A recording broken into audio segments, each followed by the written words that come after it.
സ്നേഹിതരെ, ജീവിതയാത്രയുടെ പുതിയൊരു കുക്കിംഗ് വീഡിയോയിലേക്ക് ഏവർക്കും സ്വാഗതം. ഇന്ന് നമ്മളൊരു ചമ്മന്തിപ്പൊടിയാണ് കേട്ടോ ഉണ്ടാക്കുന്നത്. അതിൻ്റെ പ്രത്യേകത എന്ന് പറഞ്ഞാൽ തേങ്ങയില്ലാത്ത ചമ്മന്തിപ്പൊടിയാണ്. അപ്പോൾ നമുക്ക് ഹോസ്റ്റലിലുള്ളവർക്കാണെങ്കിലും വീട്ടിലാണെങ്കിലും ഒക്കെ ഉപയോഗിക്കാൻ പറ്റുന്നതാണ്. കൊണ്ടുപോകാൻ യാത്രയ്ക്കൊക്കെ കൊണ്ടുപോകാൻ പറ്റുന്നൊരു സാധനമാണ്. അതിനായിട്ട് ഞാനിവിടെ ഒരു 150 ഗ്രാമോളം ഉഴുന്നുപരിപ്പ് എടുത്തിട്ടുണ്ട്. അപ്പോൾ നല്ല കഴുകി വൃത്തിയാക്കിയ ഉഴുന്നുപരിപ്പാണ്. ഇനി ഒരു 5ഓളം വറ്റൽമുളക്, അത് എരിവെണ്ണ എടുക്കാൻ കേട്ടോ. ഞാനിപ്പോൾ ഒരു 5 മുളകാണ് എടുത്തിട്ടുള്ളത്. അതും കൂടി ആവശ്യമുണ്ട്. 1/2 ടീസ്പൂണിനടുത്ത് കുരുമുളക്, ഒരു 10-20 മണിയോളം മതി, അത്രയും കൂടെ കുരുമുളക് കൊണ്ട് എടുത്തിട്ടുണ്ട്. ഒരു 3 തണ്ട് കറിവേപ്പില, ഒരു 1/4 ടീസ്പൂണിനടുത്ത് കായമാണ്, അതായത് അതുപോലെ തന്നെ 1/2 ടീസ്പൂണിനടുത്തോളം ഉപ്പും കൂടി. ഇത്രയും സാധനങ്ങൾ മതി. ഈ 6 ഐറ്റം മതി കേട്ടോ. അപ്പോൾ നമുക്ക് ഇത്രയും സാധനം വെച്ചിട്ട് നമുക്ക് കുറച്ച് ദിവസത്തേക്ക് സൂക്ഷിച്ച് വയ്ക്കാൻ പറ്റുന്ന, അപ്പോൾ നമ്മൾ ചമ്മന്തി ഉണ്ടാക്കിയെടുക്കേണ്ട സമയം ലാഭമുണ്ട്. നമുക്ക് ഓരോ ദിവസവും ദോശയ്ക്കോ ഇഡ്ഡലിക്കോ ഒക്കെ എടുക്കാം, ചോറിന് ഉപയോഗിക്കാം. അപ്പോൾ നമ്മൾ ഇത് വെച്ചിട്ട് ചമ്മന്തിപ്പൊടി ഉണ്ടാക്കാൻ പോവുകയാണ്. അപ്പോൾ നമുക്ക് ഇനി അതിൻ്റെ പ്രിപ്പറേഷനിലേക്ക് പോകാം. ഈ കൂട്ടുകളെല്ലാം കൂടെ ഒന്ന് വറുത്തെടുക്കണം കേട്ടോ. അതിനായിട്ട് ആദ്യം ഒരു ചീനച്ചട്ടി അടുപ്പത്ത് വെച്ചിട്ട് സ്റ്റൗ കത്തിച്ച് ഒന്ന് ചൂടാകട്ടെ. ചൂടായി വരുമ്പോൾ ആദ്യം നമുക്ക് ഈ ഉഴുന്ന് പരിപ്പ് ഇട്ട് കൊടുക്കാം. അതിലേക്ക് കൂട്ടത്തിൽ തന്നെ മുളകും പിന്നെ കറിവേപ്പിലയും കൂടി ഇട്ട് കൊടുക്കാം. ഇതൊന്ന് മൂത്ത് കിട്ടണം, ഇളക്കി കൊടുക്കണം. ഇളക്കി ഒന്ന് നന്നായിട്ട് മൂപ്പിക്കണം. അപ്പോഴേ ഇതുവരെ ഞങ്ങളുടെ ചാനൽ സബ്സ്ക്രൈബ് ചെയ്യാത്തവരുണ്ടെങ്കിൽ ഒന്ന് സബ്സ്ക്രൈബ് ചെയ്തിട്ട് കാണണേ. അതുപോലെ തന്നെ തൊട്ടടുത്തുള്ള ബെല്ലൈക്കൺ ഒന്ന് എനേബിൾ ചെയ്യണം. അതിൻ്റെ അടുത്ത് കാണുന്ന ഓൾ എന്ന ഓപ്ഷനും കൂടി ഒന്ന് കൊടുത്തേക്കണേ.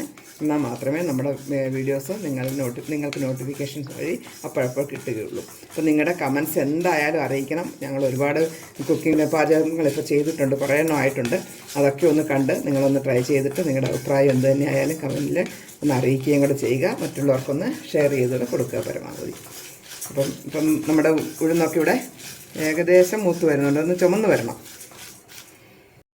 ഇത് രാവിലെ നമ്മൾ തിരക്ക് പിടിച്ച് ഓഫീസിൽ പോകേണ്ട സമയമൊക്കെ ആകുമ്പോൾ എന്നും ഇപ്പോൾ ദോശയ്ക്കോ അല്ലെങ്കിൽ കാപ്പിക്ക് പലഹാരത്തിനൊക്കെ എന്തോ ചമ്മന്തി ഉണ്ടാക്കാമെന്ന് തേങ്ങ തിരുവണം, അങ്ങനെയുള്ള ബുദ്ധിമുട്ട്, അരച്ചെടുക്കണം, അതൊക്കെയുണ്ട്. ഇത് തേങ്ങയും തിരുവേണ്ട, അരയ്ക്കുകയും വേണ്ട, ഒന്നും വേണ്ട, എണ്ണ പോലും വേണ്ടാത്തതാണ്. ഇപ്പം നമ്മൾ എണ്ണ പോലും ഇല്ലാതെയാണ് ഇപ്പോൾ വറക്കുന്നത്. ഇതെല്ലാം പൊടിച്ച് കഴിഞ്ഞിട്ട് ആവശ്യമെങ്കിൽ നമുക്ക് ഇത്തിരി എണ്ണയും കൂടി ഉപയോഗിക്കാവുന്നതേ ഉള്ളൂ.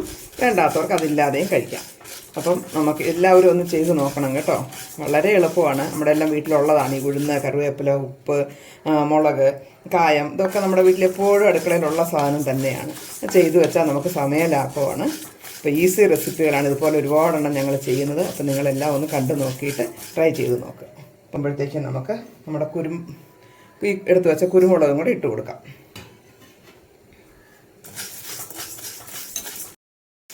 അത് നന്നായിട്ടത് മൂത്തിട്ടുണ്ട്. നമ്മൾ കായം എടുത്തതും കൂടെ ചേർക്കുന്നു. ഇനി കുറച്ച് ചേർക്കാനുള്ള നമുക്ക് ആകെയുള്ള ഉപ്പാണ്. അത് അളവിനനുസരിച്ച് ചേർക്കണം കേട്ടോ, കൂടിപ്പോകണ്ട. നേരത്തെ ഉണ്ടാക്കിയത് ഓൾറെഡി ഇവിടെ ഇരിക്കുന്നുണ്ട്, അതുകൊണ്ടാണ് ഞാനിപ്പോൾ കുറച്ചായിട്ട് ചെയ്യുന്നത്. ഇപ്പോൾ തീ ഓഫ് ചെയ്യുകയാണ്. ഇനി ചീനച്ചട്ടിയുടെ ചൂട് തന്നെ കിടന്നൊന്നായിക്കോളൂ. ഇതൊന്ന് തണുക്കട്ടെ. ഇനി നമുക്ക് വെയിറ്റ് ചെയ്യാം. ഇതിനെ നമുക്കൊരു പാത്രത്തിലേക്ക് ആക്കി കൊടുക്കാം. അപ്പം പെട്ടെന്ന് തണുക്കും. അപ്പോൾ ഇതിവിടെ തണുത്തിട്ടുണ്ട്. ഇനി നമുക്കിതിനെ ഒരു മിക്സിയുടെ ചെറിയ ജാറുണ്ടല്ലോ, അതിലേക്ക് ഇട്ട് കൊടുക്കാം. ഇത് അടച്ച് ഒന്ന് പൊടിച്ചുകൊണ്ട് വരാം. ഇതാ നന്നായിട്ട് പൊടിഞ്ഞ് കിട്ടിയിട്ടുണ്ട്. നമുക്കിനി ഇതിനെ ഒരു കണ്ടെയ്നറിലേക്ക് ആക്കാം. അപ്പോൾ ഇനി നമുക്ക് ആവശ്യാനുസരണം ഇത് എടുക്കാം. അപ്പോൾ എങ്ങനെയാണെന്ന് കാണിച്ചു തരാം. ഇത് നമുക്ക് രാവിലെ കാപ്പിക്കൊക്കെ ആവശ്യത്തിന്, ദോശയ്ക്കൊക്കെ ആണെങ്കിൽ കുറച്ച് ഇതുപോലെ എടുക്കുക. എന്നിട്ട് ഇതിലേക്ക് കുറച്ച് വെളിച്ചെണ്ണയും കൂടി ഒഴിച്ച് കൊടുക്കുക. വെളിച്ചെണ്ണ ആവശ്യത്തിന് ചെറുതായിട്ട് മതി. കുറച്ച് വെളിച്ചെണ്ണ കൂടി ഒഴിച്ച് കൊടുത്തിട്ട് ഒന്ന് മിക്സ് ചെയ്ത് കൊടുത്ത് ഇത് ചമ്മന്തിക്ക് പകരമായിട്ട് ഉപയോഗിക്കാം. ഇത്തിരി ലൂസാക്കണം. ചെറിയ തിളപ്പിച്ചാറിയ വെള്ളം ഒരു ലേശം ചേർത്താൽ മതി വേണമെന്നുള്ളവർക്ക്.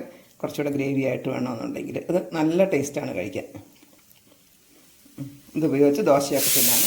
അപ്പോൾ ഇത്തിരി ഉണ്ടാക്കി വെച്ച് നോക്കുക, എന്നിട്ട് അഭിപ്രായം അറിയിക്കുക. ഇതുപോലെ ഒരു എയർ ടൈറ്റ് കണ്ടെയ്നറിലാക്കി അടച്ചു വെച്ചിരുന്നാൽ ആവശ്യാനുസരണം നമുക്ക് ഉപയോഗിക്കാം. മറ്റൊരു വീഡിയോയുമായി ഉടനെ തന്നെ കാണാം. താങ്ക്